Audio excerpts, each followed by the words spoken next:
नमस्कार, something in between के 300 episode में आप सभी का स्वागत है। महाराष्ट्र सरकार ने एक सर्कुलर जारी कर विधवा प्रथा पर वार किया है। राज्य के सभी पंचायतों से अपील की है कि अपने अपने यहां महिला के विधवा होने के बाद चूड़ियां तोड़ने, मंगलसूत्र उतारने और सिंदूर पोंछने की प्रथा खत्म कराएं। दरअसल इसके लिए महाराष्ट्र के कोल्हापुर जिले के हेरवाड़ ग्राम पंचायत ने राज्य सरकार को प्रेरणा दी। इस पंचायत ने सबसे पहले एक प्रस्ताव पारित कर अपने पंचायत में विधवा प्रथा को खत्म कर दिया। जब इसकी देश दुनिया में चर्चा हुई तो महाराष्ट्र सरकार ने अपनी ओर से पहल करते हुए इस प्रथा को बंद करने संबंधी सर्कुलर जारी किया। बहरहाल ये देश और समाज के लिए राहत की बात है। इसके लिए हेरवाड़ पंचायत के सरपंच और पूरे पंचायत को एक सलाम तो बनता ही है। राहत की बात इसलिए कि अपने देश में हर मुद्दे पर राजनीति बजबजाती रहती है। यह बजबजाती हुई राजनीति सभी जरूरी मुद्दों को ली लेती है। न जाने कितनी ही कुप्रथाएं हैं जिन्हें सिर्फ समाज सुधार आंदोलन के जरिए खत्म किया जा सकता है, मगर अपने देश में सामाजिक सुधार आंदोलन की जड़ें सूख गई हैं।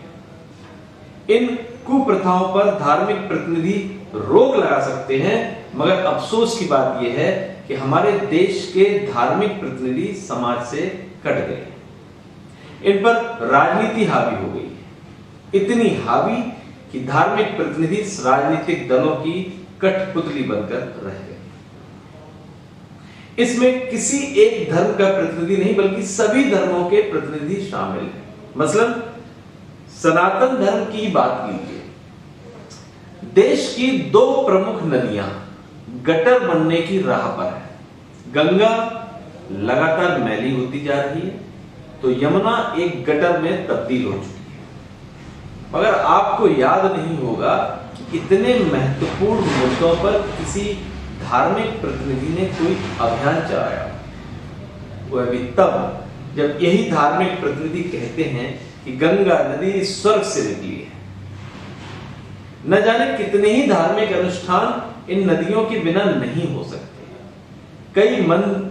कई मंदिरों में अब भी तथाकथित छोटी जातियों के प्रवेश पर विवाद की खबरें आती रहती हैं।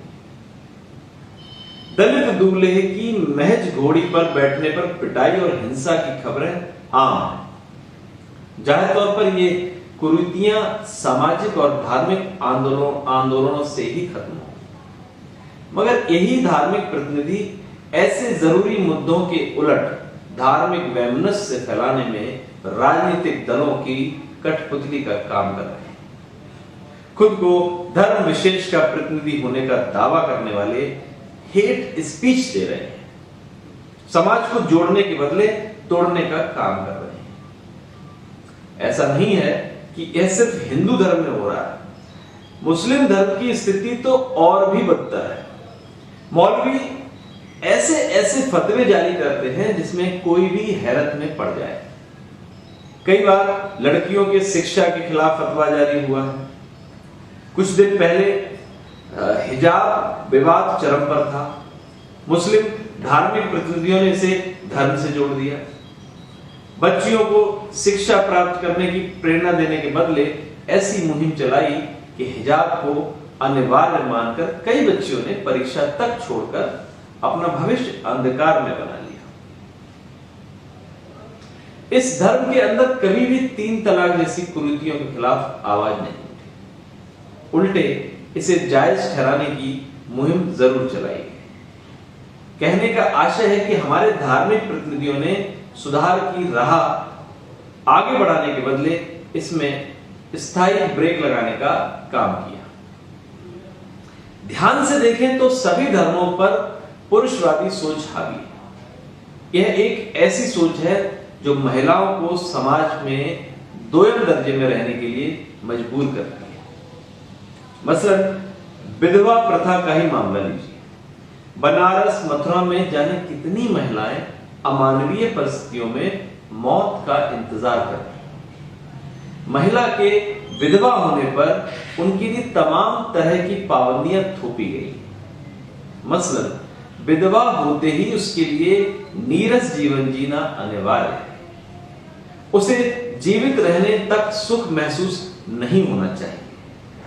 विधवाएं रंगीन साड़ी नहीं पहन सकती, श्रृंगार नहीं कर सकती, यहां तक कि निरामिष भोजन नहीं कर सकती। यह दिखना ही चाहिए कि वह विधवा हो चुकी है। समाज 21वीं शताब्दी में भी विधवा विवाह को स्वीकार नहीं कर रहा है। अब इसके ठीक उलट दूसरी तस्वीर देखिए। औरत के विधवा होने के बाद उसके लिए तमाम तरह के नियम कायदे हैं। ऐसे नियम कायदे जो इन्हें घुटन भरी जिंदगी जीने पर मजबूर करते हैं। मगर ऐसा ही नियम पत्नी खोने वाले पुरुष पर लागू नहीं होता। विधुर पुरुष के लिए किसी तरह की कोई पाबंदी नहीं। वह पहले की तरह कपड़े पहन सकता है, निरामिष भोजन कर सकता है।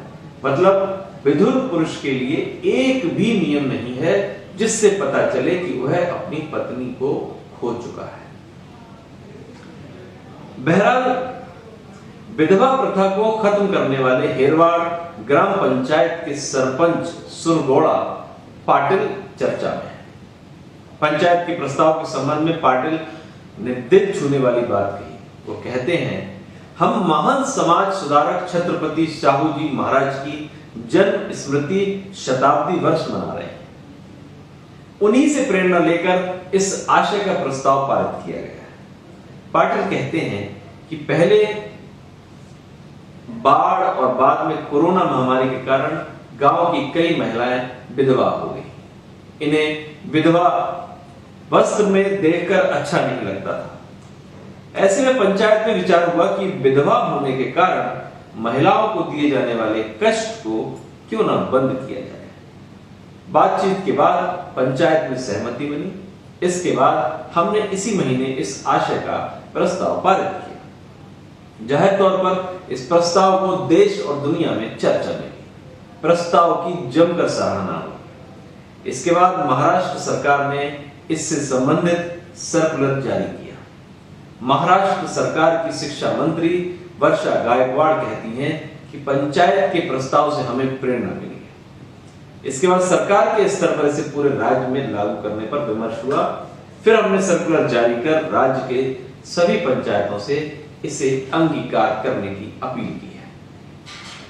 वरिष्ठ पत्रकार और लेखिका गीताश्री ने इस संबंध में स्त्रियों की चुप्पी पर वाजिब सवाल उठाया है। इस फैसले का स्वागत करते हुए गीताश्री अपने फेसबुक वॉल पर लिखती हैं, विधवाएं चूड़ियां तोड़ती रहीं, सिंदूर पोंछती रहीं, मंगलसूत्र तोड़ती रहीं, मगर विधुरों ने क्या किया? इतिहास में कोई जिक्र है क्या? पुरुष सुहागिन नहीं होते क्या? उनका सुहाग चिन्ह क्यों नहीं बनाया गया? सिर्फ मुंह लटकाने से ही शादीशुदा मान लिए गए। नियम बनाने वाले कोई तो चिन्ह बनाते। बहुत नाइंसाफी रही। लो, कानून ने इंसाफ कर दिया। मगर समाज का हृदय परिवर्तन कब होगा? स्त्रियां खुद को कब बदलेंगी? समाज के भय से परंपरा का निर्वहन करने वाली स्त्रियां कब बदलेंगी? श्वेत वस्त्र, बिंदीहीन माथा और निरामिष भोजन नहीं, अब और नहीं। जाहिर तौर पर इस मामले में महिलाओं को भी आगे आना होगा। उसे समाज से सवाल पूछना होगा।